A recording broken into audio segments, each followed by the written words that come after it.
Welcome, everybody, to episode 36 of the Canuckleheads podcast. Shout out to Yannick Hansen. My name's Justin. I'm joined by my co-host, Mr. Wes. Let's talk about the Canucks, Wes. Yes, please. November 1st, 2022. New Jersey at Vancouver. This was reverse retro jersey night, so the first time the Canucks were wearing the 2022 reverse retros. Thatcher Demko, Mackenzie Blackwood get the start. Quinn Hughes is back after missing 4 games, and Riley Stillman also returns too. Ethan Bear and Jack Studnicka were making their Canucks debuts tonight, both recent trades. This was 2-0 New Jersey after 1. In the second period, we had a scrap, which is going to be a theme this week. Mm-hmm. Luke Shen and, I don't remember his name, Miles Wood. Yeah. Shen kind of ground and pounded him. It was kind of a dirty move. I don't like when guys do that generally, because once it hits the ice, you're supposed to stop, but obviously Shen was pissed. Yeah, I think he must have been mad about something. He was mad about something, so he gave it to him pretty good on the ground there. Yeah, and you don't typically see Luke Shen do kind of act out of character, violating the hockey code. So. Yeah. In the second, we had a power play goal from Bo Horvat, which is also going to be a theme this week. From the bumper, after he wins a draw to Quinn Hughes, and then Quinn Hughes passes down to JT, who throws it over to Bo and in the back of the net. Yep. This was 4-1 Jersey after 2. And then in the third, we had another power play goal from Bo Horvat, basically the same goal. Canucks lose 5-2. I believe in total in every reverse retro jersey game, they're 0-7 and 2 or something like that. Not a good look. It's crazy. There's some kind of... And these jerseys look so good with the full kit and everything. Yeah, and the Devils are also rolling right now. I don't want to discredit the Devils because they are a wagon this year. Yeah, but... very... kind of underrated, but starting to get the recognition of the league now. I've heard the guys talk about him on the panel Saturday nights on Hockey Night Canada and stuff like that. So. 100%, but it's just you'd want a little bit better of a game on a night where we're debuting a jersey. Yeah, you always think there should be some kind of hype behind games like this, and they always seem to kind of fall flat. Yeah. Canucks lose 5-2. I remembered the predictions this week. Nice. Wes said it was going to be a 3-2 win, and I said it was going to be a 4-3 win, so we were both wrong here. Very. Jersey, they get so many shots. Before this game, obviously we don't pay much attention to the Devils because we're Canucks fans. Yeah. But they haven't given up more than 27 shots in a game, which is crazy. That's nuts. And they're a team that has a ton of speed, obviously. Yeah. And it's funny, Jesper Bratt has just been rolling, man. 10-game point streak. Yeah, just blowing it up this year. Yeah. So he was great last year, but this year another level. I don't know if I'd ever heard of this guy before last year. So. Yeah. Yeah. Tough start from the Canucks here, but let's go to November 3rd, 2022, Anaheim at Vancouver. This was Kevin Bieksa retirement night. A very classy move by the Canucks. They gave Bieksa the puck and the part of the stanchion that he scored the 2011 goal to go to the Stanley Cup Finals with, which is funny and awesome all at once. And it even lights up in the thing. Who would have thought to keep that? Yeah, it's pretty odd. But yeah, very cool. Cool though. Spencer Martin, John Gibson get the start here. Niels Höglander is scratched. We had new D pairs, Hughes and Chen, which is the same. But then we had OEL and Ethan Bear and Riley Stillman and Tyler Myers, which I liked because the OEL Myers pairing was kind of struggling. It's dead in the water. OEL has had kind of a rough start to the season, so let's shake it up a little bit. And Ethan Bear is mobile, so maybe it's kind of I heard a lot of comparables of a Alex Edler, Troy Stetcher thing, right? Yeah. When Edler was starting to be less mobile, and so you throw him with Stetcher, who's got good speed. Yeah, and honestly, I hate to talk about it so early, but I'm pretty ready to rip that A right off Oliver Ekman-Larsson's jersey. Not leading by example whatsoever this season so far. I'm just over it. I don't think he deserves it. Throw that A on Petey. I love so much how letters mean so much to you. I never think of it. I know who they are, but I never sit there and be Ekman-Larsson's being a bad assistant captain. Yep. But I don't know. We each have our own things, I guess. Yeah. In the first period, we had a scrap, Dakota Joshua and Beleu.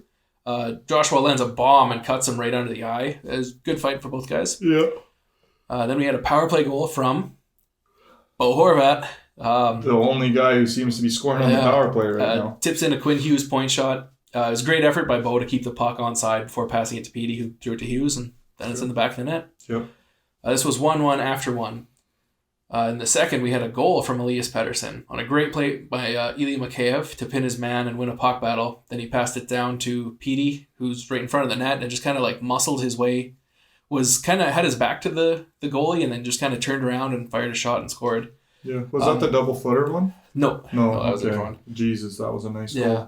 But yeah, that's a different, kind of a new wrinkle to Petey's game. Like, we always think of him like sniping or like deking out a goalie. Net front presence. Yeah, he showed like some strength and like power in front of the net to do that. Yeah. Then we had a goal from JT Miller.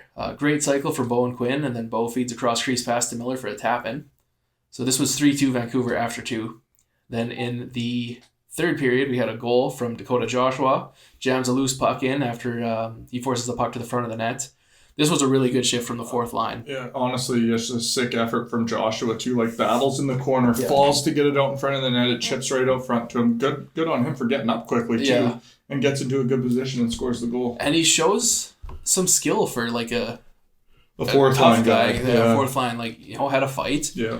Again, like, made a good play to get the puck to the front of the net, and then he didn't just leave. He stayed there and gets rewarded. I was kind of hoping he was going to get the assist and get the Gordie Howe hat trick. Would have been pretty cool for him, but.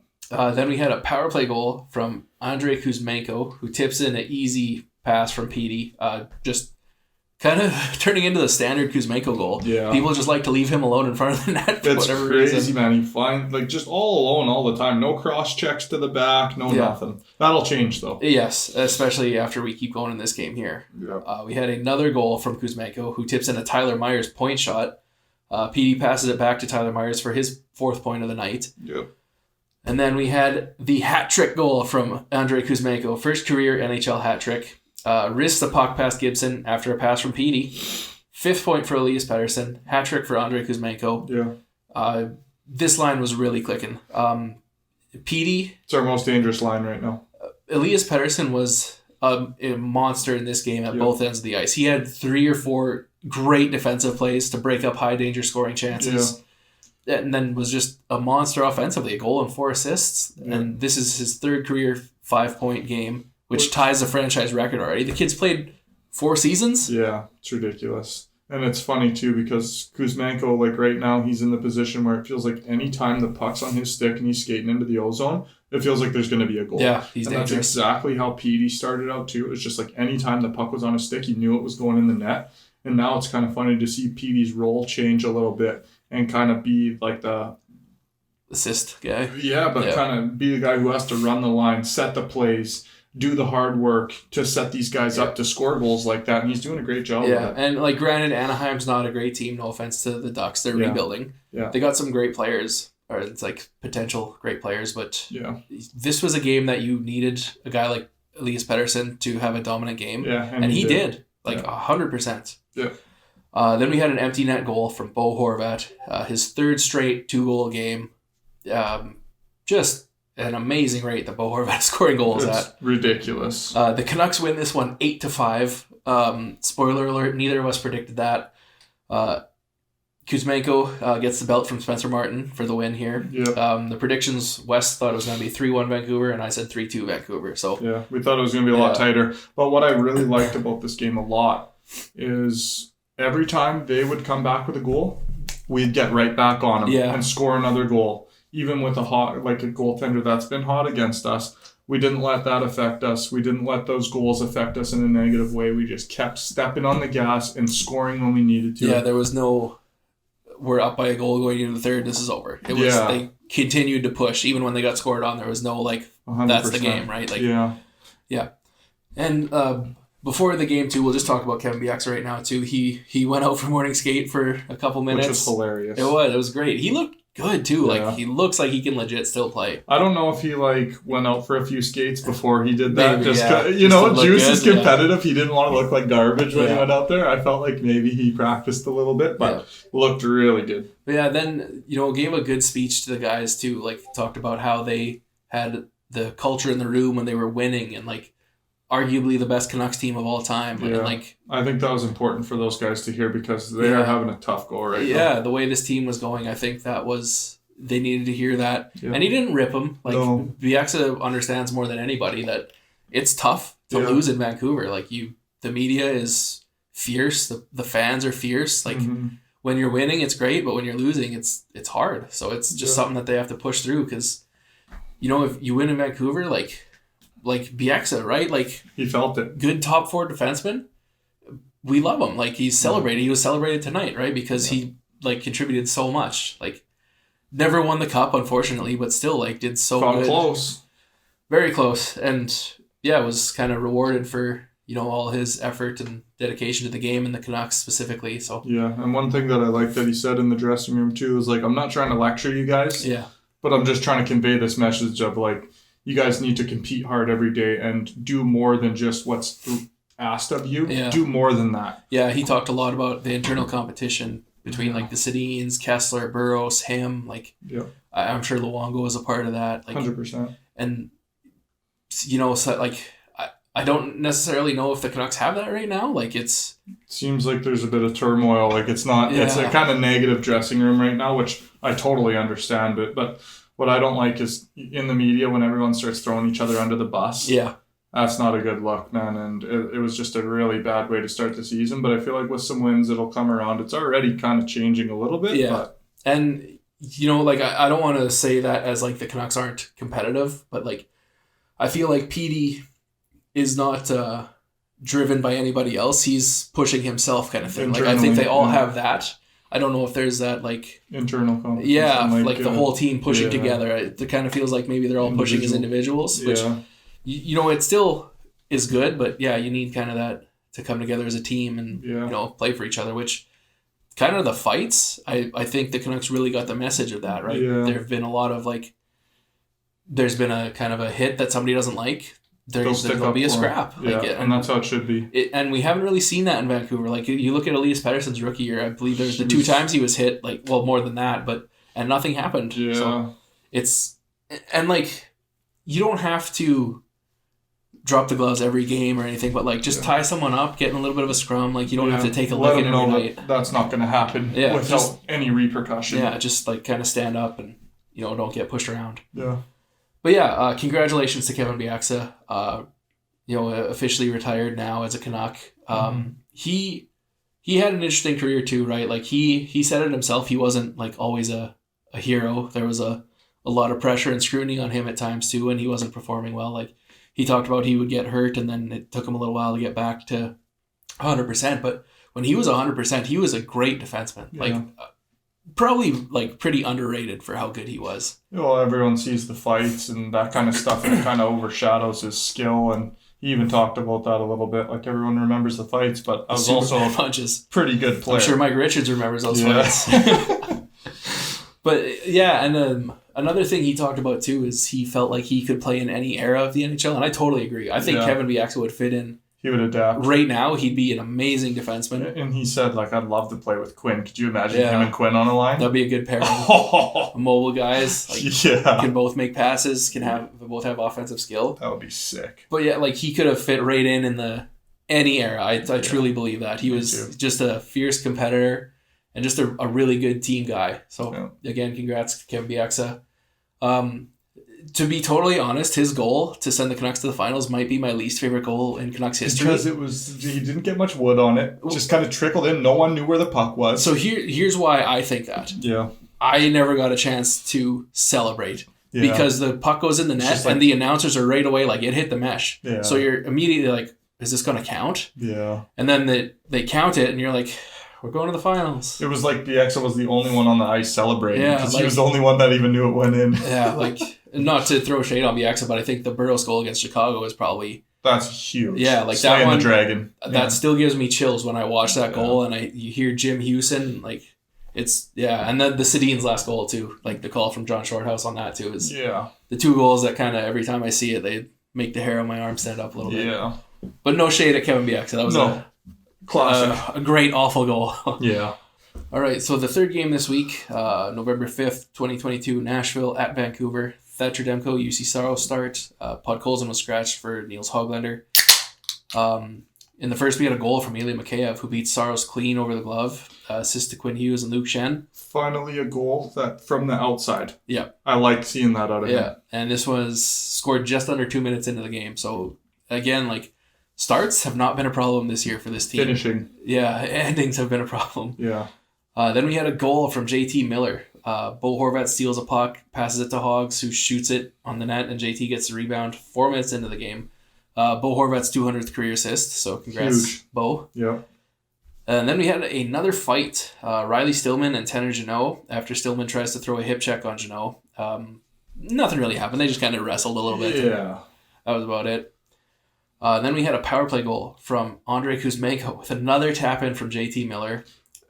One thing that I love about this kid, does not celebrate when Miller gives him a tap in. Yeah. He's like, okay, it doesn't excite him, but when he actually scores a goal, he gets pumped. Yeah. And I love that about him. Ryan McDonough just gave Kuzmenko way too much space in front of the net. Like, McDonough was looking at him, backed off, and left him alone. Top tier guy. Yeah. So just a kind of a mental error there for McDonough. But assist to Miller and Quinn Hughes. 3-0 Vancouver after one. This was probably the Canucks' best period of the year. They killed off basically 3 penalties. They had one carry over like 20 seconds into the second. Yeah. And scored goals, killed penalties. Not what you're used to from this Canucks penalty kill, because it's been awful again this year. Strong start. In the second, we had a scrap. Tyler Myers and Tanner Jeannot again. Love this scrap. After Jeannot hits Bear from behind. Mm-hmm. Myers got 2 minutes for instigating. And this was so stupid. Yeah, and a 10 minute. So, Ethan Bear gets hit in the numbers, which is, hitting from behind. I don't understand why that wasn't a penalty. Well, and you can see the effect of that hit, too. Whiplash. Yeah. Helmet goes flying off his head because the whiplash was so hard. How there was an instigator penalty on that, I have no idea. Yeah, it was just a bad call from the refs. But again, good to see Myers sticking up. That's a bad hit. Yep. He didn't have to, you don't have to pulverize the guy. Just tie him up like that, right? Show that you... There's going to be a consequence. Yeah, that there's, actual, care for your teammates and, some And some Bear passion being a new guy. Yeah, yeah. Still sticking up for him. It doesn't matter how long this guy's been here, how good of friends you are with him. He's your teammate. Stick up for him. Yeah. And Kevin Bieksa was the best at that. Yes. So this was 3-1 Vancouver after 2, 3-3 after 3.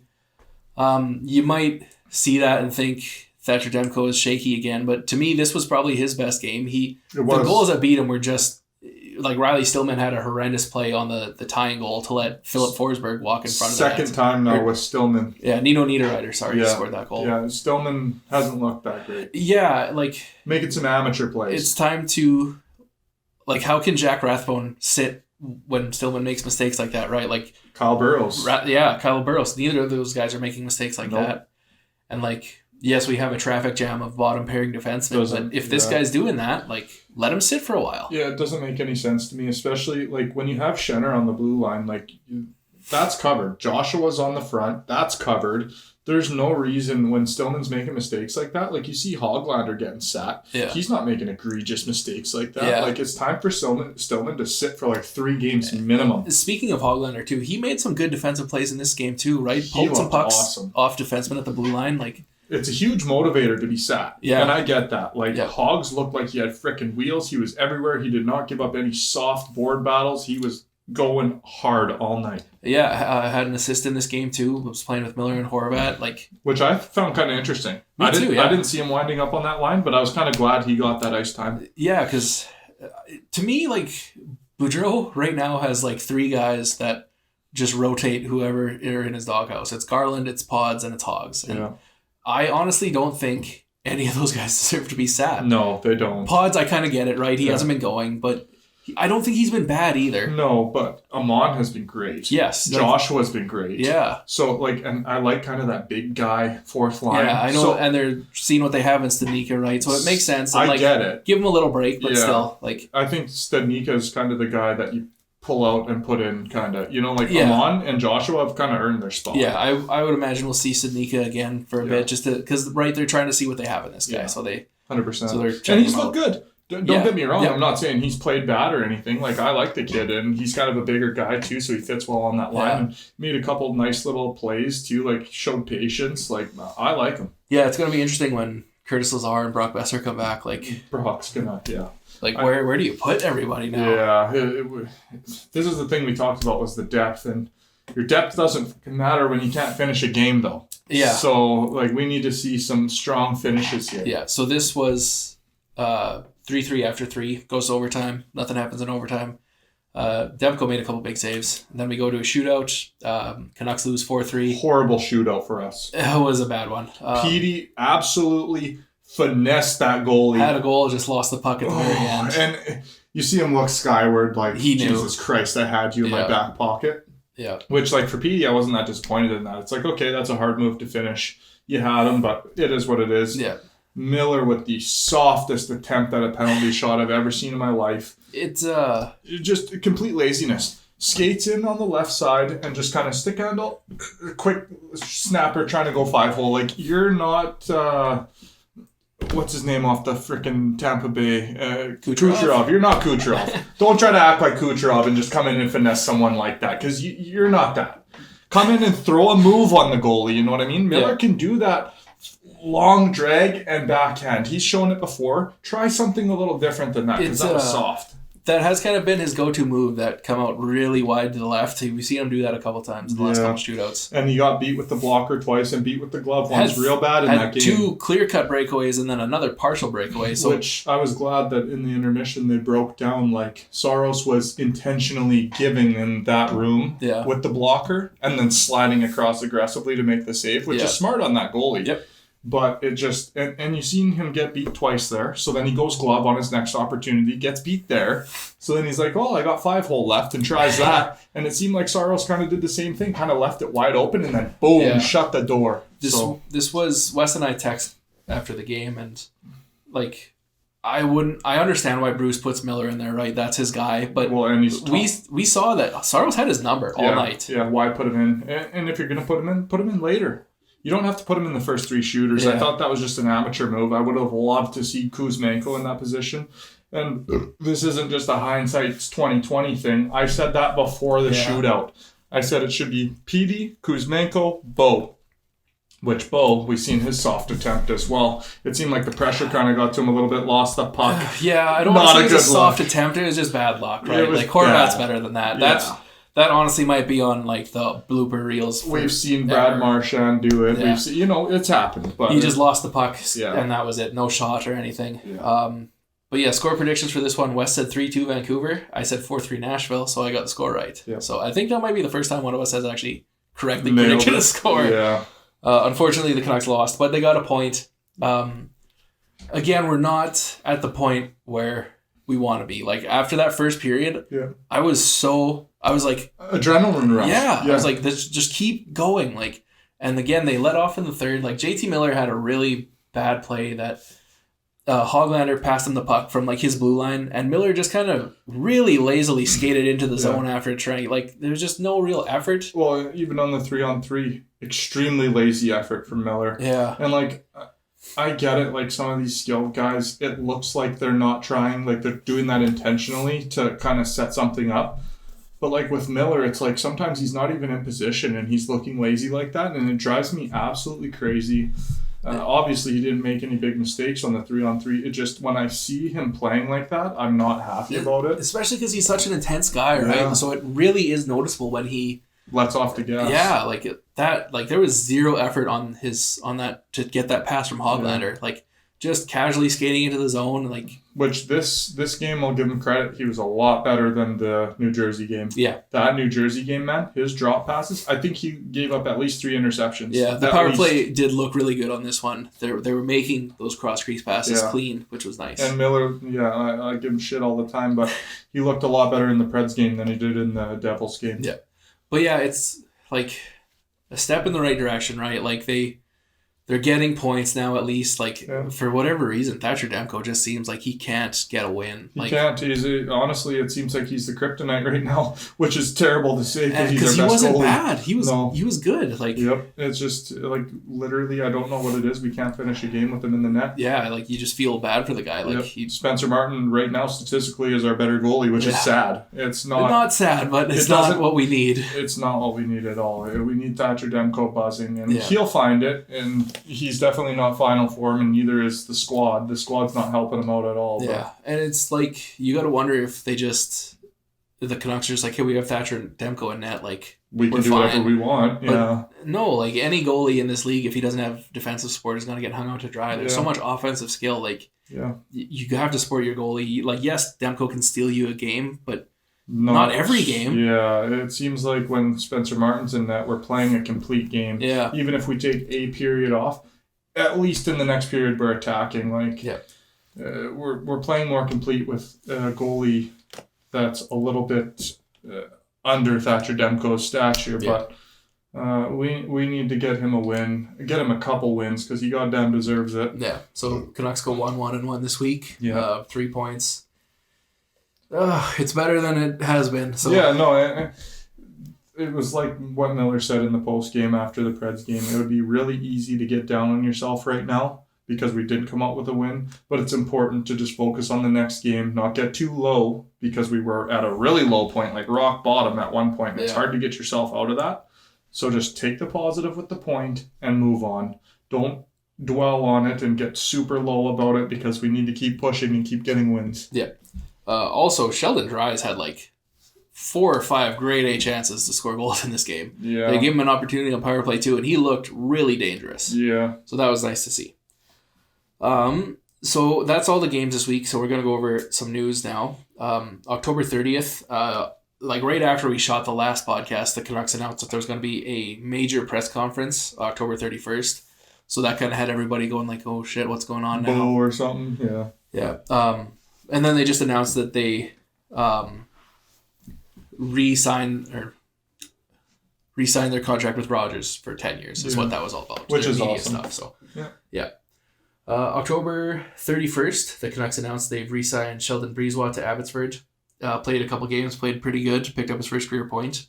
Go back to Abbotsford and dominate. Yeah. November 3rd, 2022, the Canucks recalled Sheldon Dries. And then Brock Besser confirmed what injury has been keeping him out of the lineup. Goddamn hand. Yeah, the hand he had surgery on, I guess his scar opened up again, so they didn't want to risk an infection or anything like that, so he's just been letting that heal. Which totally makes sense. When they said he recovered as fast as he did, I was like, there's no way. Yeah. He's playing hurt to some degree here, and obviously he still had stitches in his hand or something because now it's opening up.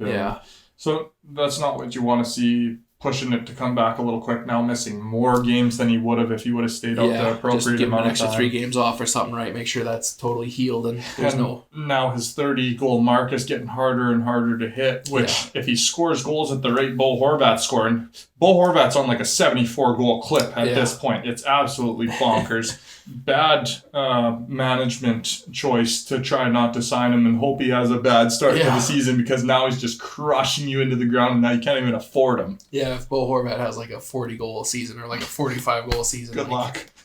Yeah, you want to sign that guy for under 9? Nope. And look at the draws he's winning in these games. Been a monster. It's ridiculous, man. Over 60% in these games. It's ridiculous. Yeah. And that's actually one thing I have in my notes here too. I wanted to talk to you about the evolution of Bo Horvat.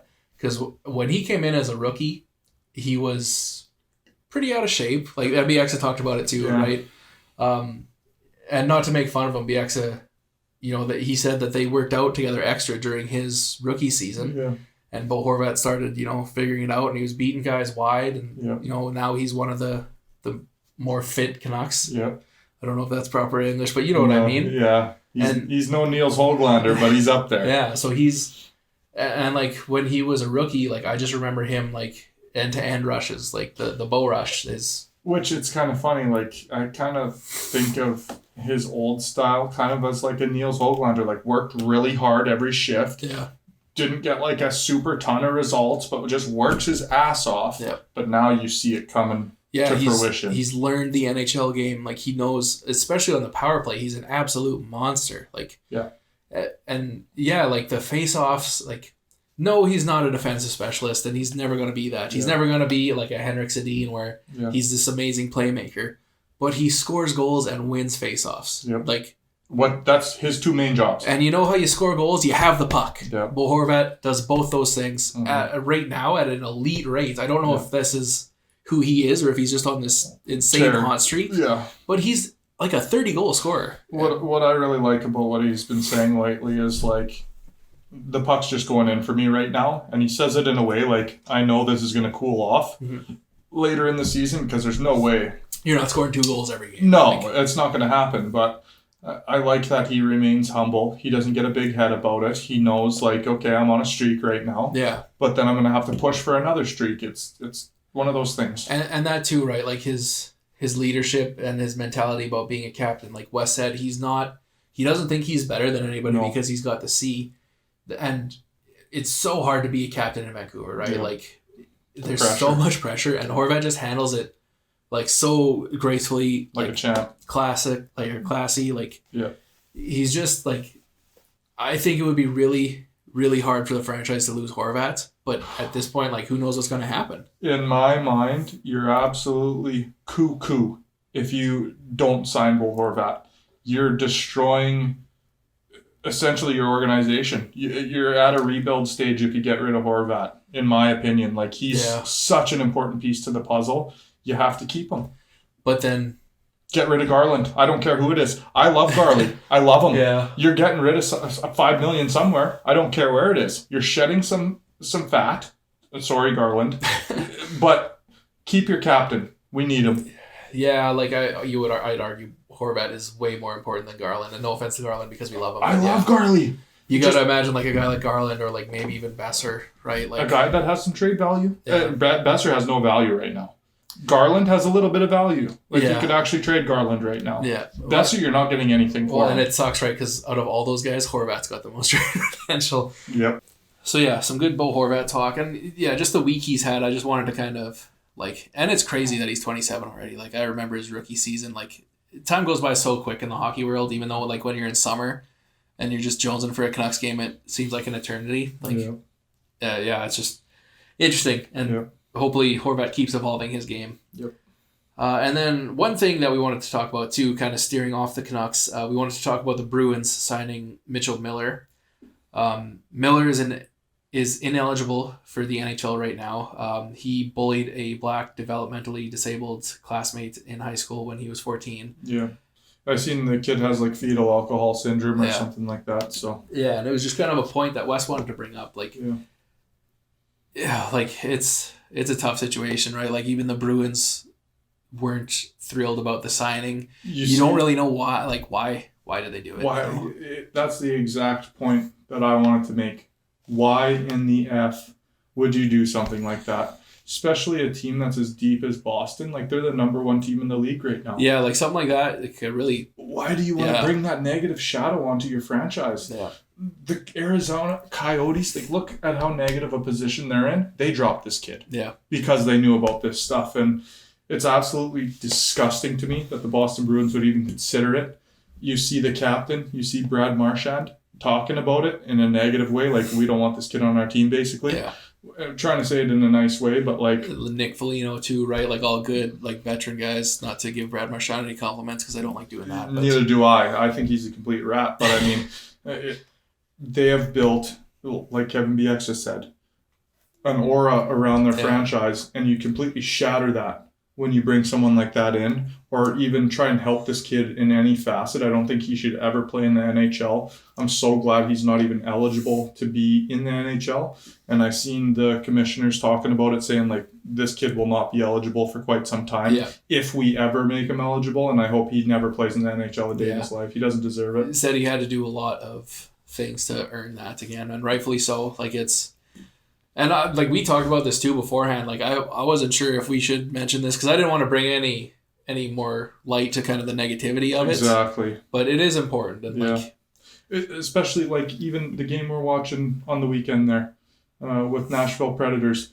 You see the commercials rolling for like acceptance in hockey and stuff like that. What does that do for the game? You're taking 5 steps back when you're trying to take steps forward. It's not the right move. Yeah, that's a good point. Like there's been a big push, and rightfully so, to have hockey is for everyone, right? Like that was always a thing. If you can play, you can play. Yep. And that's true and should be true. And yeah, it is kind of when you have a signing like that, it's kind of a setback. It's a black eye on the league. Yeah. So yeah, just a point that we wanted to bring up and just kind of we don't really agree with what the Bruins did there. And Yeah. this is not just because we don't like the Bruins. It's just a legitimately Any team that would have done this, if it was the Canucks, we would have been saying the same thing. Like we would have been probably even more disappointed. Yeah. So let's go to our score predictions for next week here, Wes. November 8th, we are in Ottawa on a Sens team that's, I think they've lost a couple games in a row now. They have, it kind of seem very similar to us. A lot of offense. Yeah. Not much defense. Yeah, which at least they're 500. Well, they were when last time I checked. They might not be now. Yeah. But they definitely had a better start than us. If we don't come up with a win, I'm going to cry. I need a win. I need a win. Can we get a win, please? I'd love it. I mean, points are great and all, but we need W's. 2 points are better than 1 point every night. Exactly, and we need to dig ourselves out of the hole that we've put ourselves in. This has to be a 4-2 win for the Vancouver Canucks. Yeah, I'm kind of curious to see if they're going to go with Martin. I think you give it to Demko. You have to we play Demko now until he gets a win. Play him until we get a win. See, and we do have back-to-backs. It's Ottawa, then Montreal the next night, so that's why it'll be... Demko, then Martin. You think so? I think so. Yeah, I feel like there's going to be some goals in this game just because both these teams are... They're offensive. And honestly, Brady Tkachuk is like the Bo Horvat of the East. Yeah. They score... They play the same spot on the power play. They're both putting up big numbers. Yeah. I think this one's going to be 5-4 Canucks. I like that prediction. I like a high-scoring game, and that's what we've had so far. Yeah. We've had some high scores. So. Yeah, Canucks will be up 4 going into the third, and then it'll finish 5-4. 100%. Then next night, November 9th, in Montreal. This is a tough one because the Canadians have some buzz too. Yeah, they got a couple of young guys that are lighting it up. Suzuki, ever since they put the C on that kid's chest, man. Really stepped it up. He's pulling a Datsuk in the shootouts. Caulfield's been great under Marty St. Louis. Yep. I think I'm going to go 3-2 Canucks. Tighter game. I like that. Let's go 5-3 Vancouver Canucks. I'll go with a high score in this prediction. And then Saturday night, we're in Toronto, Hockey Night in Canada. I believe this is when the Sedins go into the Hall of Fame too. So be a little bit of a extra jump for the boys there. Which apparently we need it. Let's just bring Juice on the road with us anywhere we go and just give us a pep talk before every game because that's the only way we're catching dubs. Yeah, that's going to be a big one. I don't even know what to predict. Against the Leafs, I think maybe 5-3 Toronto. Yeah, they're kind of in a bit of a slump right now too. It's easy for them to get Matthews negative. did have 2 goals his last game though, so if he starts heating up, that's a bad thing for the Canucks. But Bo's hot too. I said it. I predicted it in the last episode. I said Bo's definitely scoring a goal. Yeah, you did say he was going to put John Gibson in his back pocket. And he did. Damn. God, that's a hard one, man. Both teams are kind of... They both need some wins. We do, and they're both going to battle for it. Yeah. Oh, that's tough. 4-2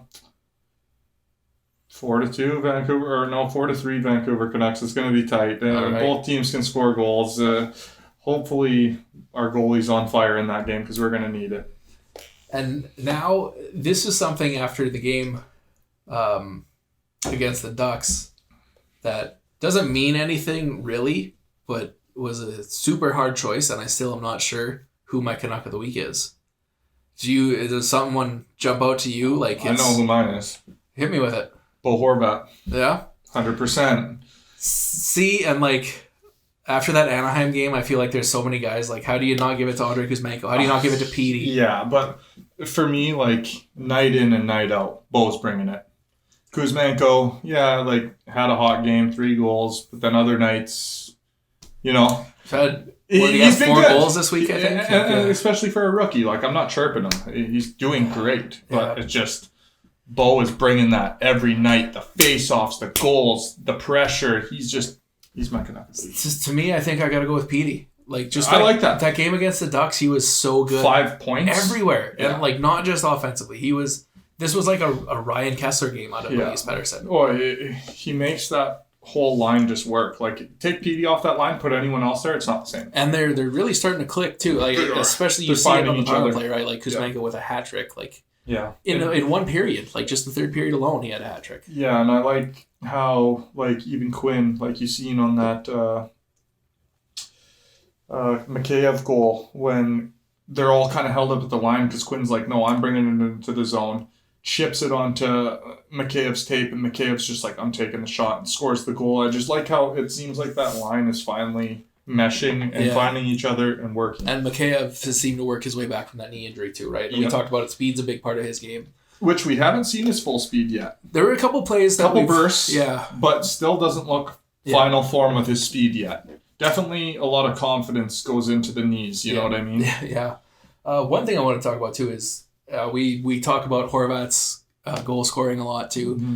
One thing we should mention, and we shouldn't be surprised, is Quinn Hughes has 10 assists in 8 games this year. Yeah, it's disgusting. Like, no goals. It'll happen for him eventually. This is like a typical Quinn Hughes. He doesn't like to score before halfway through the year, and then he'll pot like 8. And he loves to just set guys up. That's his job. He's the quarterback. He makes it happen. And it seems like almost every puck he touches ends up going in the net at some point. And honestly, like before he kind of set out those 4 games with the injury, didn't really look himself. No. And is still like just assists fall off of this guy. Like no matter what he does, like the puck is going in the net. Like we need Quinn Hughes to be as dominant as he is can be. And he had a really bad game there, that one game this week. Can't remember if it was the Devils game or which game it was. He just looked really just defensively out of position quite a few times. It might have been the Devils game, I think, because it was his first game back. So. Yeah, there was a game where, like the one replay, he just completely leaves his assignment and the guy's wide open. Oh, yeah, that was the Devils game. It was just sad to see because Quinn usually doesn't play like that. He's usually always at a high level, and it just sucked to see him kind of escape his defensive abilities there for a minute, but always an offensive guy. But just more than a point per game defenseman. Like he's this kid is gonna put up some massive numbers. I know there's a lot of hype behind Cale Makar, and rightfully so, but man, Quinn Hughes is good too. If Cale Makar wasn't in this league, he'd be top tier. Be a lot more talked about Quinn Hughes. 100%. And no shade on Cale Makar. No, and probably had the best season a defenseman could ever have last year, right? Seriously. Stanley Cup. Did he get the Conn Smythe too, I think? Yep. Norris. It's funny, everyone used to talk about Chris Letang. Now it's Cale Makar. And Quinn kind of gets to fly under the radar a little bit, which is nice. It takes the pressure off of him and he can just play his game. Yeah. And I just wanted to mention that. I noticed that last night. He had, I think, 2 assists, and I was like, how many points does Hughes have already? And has not been dominant yet. No. He said he's felt a lot better now, and you can kind of see it. He's more dynamic with the puck. He hadn't really been, as dynamic as we've seen Quinn before. That's the thing, I used to say, the little C's he would always cut and the little circles he would always cut. It seems like he's kind of gotten away from that. Yeah. And he's kind of playing straight up and down a little bit more now, which I'd kind of like to see him get back to that, the way he used to play. But, who knows? Yeah, I'm not going to... Quinn Hughes is so good. I'm not going to tell him what to do. Exactly. He knows what he's doing. You take the puck and you do what you're going to do. You're Quinn Hughes. So. But and let's talk about Elias Pettersson's points too. So PD has 5 goals, 10 assists for 15 points in 12 games. This is what we wanted to see out of this guy too. We talked about that we both thought this was the season where PD was going to announce himself to the NHL. Yeah. And he's been doing that. And in different ways too, right? We haven't really seen that PD snipe, that slap shot. Scored a goal in front of the net last night. Which, I want to bring this up right now. The agent, maybe it's got to go. The twig he's using, maybe it's got to go. I feel like his stick. I thought you meant his actual agent. I was like, what are you talking about? No, I feel like sometimes he's roofing the puck a little too high. And I watched a review on that stick. And apparently the shots come up pretty high with that thing. Maybe he's got to switch back or switch to another stick, try something a little different. I feel like maybe his shot isn't quite as dialed with this stick. But, maybe, we haven't really seen the one-timer too much. No, because he just dishes. Yeah, maybe he's trying to... He's like, Kuzmenko, here you go. Fair point. I guess Bo Horvat and Kuzmenko are hogging all the power play goals. So. Yeah, and Bo has our only 2 shorthanded goals of the season. Yes. Another thing we should talk about too is Bo Horvat also changed the flex in his stick. I think you mentioned this to me. I did, yeah. I don't think we were talking about it on the podcast, though. I'm not sure, yeah. But, and it's something I heard Thomas Drance say. I can't remember if he said that he asked him about it, but it does look like Horvat has changed the way he shoots. This is all from Drance. I'm not... I haven't observed this. He doesn't put near as much weight into his shot as he used to, which hides the shot a lot better. Yeah, that's what he said. It's not as a way telegraphed. more deceptive shot. Yeah. And we saw it against, I can't remember who he scored against, but the Penguins. The glove shot. Yeah. Yeah. Like that was just a laser. Yeah. Out of nowhere too, right? There was no big wind up. There was no right in between the glove and the head, just a snipe. And like no movement, right? Yeah, like he didn't like slide the puck back to get more on it. It was just a quick like snap and in the net. Yep. So yeah, just like another thing to Bo Horvat evolving his game. Like he's just Changing things for the better. Yeah, maybe he knows that he's never going to be a defensive force, so he's just like, fuck it, I'll just learn how to score 1 million goals. Which that's what we need, baby. Keep it going. Yeah. But yeah, I think that's pretty much it for this week, unless you have anything. I do have something. Yep. Petey has been a monster since he whacked the hair off. Thatcher Demko, whack it back Or we off, just buddy. buzz cutting the whole team. Thatcher Demko, man, he was a force. He was a unit when he whacked the salad. It's time to get that hair out of here, buddy, and maybe things will turn around for you. Just pull the clippers out. Another thing too that I saw on Canucks Twitter, Puck Colson got a haircut too, so maybe that'll help him out. And Garland didn't buzz it, but Garland drives me nuts when he doesn't have a beard. Drives me up the wall. It, honestly, when he loses the beard, it's like his play isn't as good. Yeah. I don't know why, but yeah. Johnny Canuck, man, keep that beard. And he did it for the reverse retro game too. Yeah. Like he's on the jersey. That's Connor Garland. Yeah, seriously. Poor choice, Garley. Poor choice. Connor Garland in the penalty box for losing the beard. But yeah, hopefully we have another good week. We probably wins. we'll have to do the podcast early Sunday next week because there's a game against the Bruins, so we'll cover that next week. But yeah, if you like the podcast, then please subscribe. We have 44 YouTube subscribers. Shout out to Todd Bertuzzi. Todd Bertuzzi, baby. 44. His name is Todd Bertuzzi. The Canuckleheads podcast on YouTube. You can find us on Spotify and the podcast app on Apple. Anywhere there's podcasts. Another one in the bag.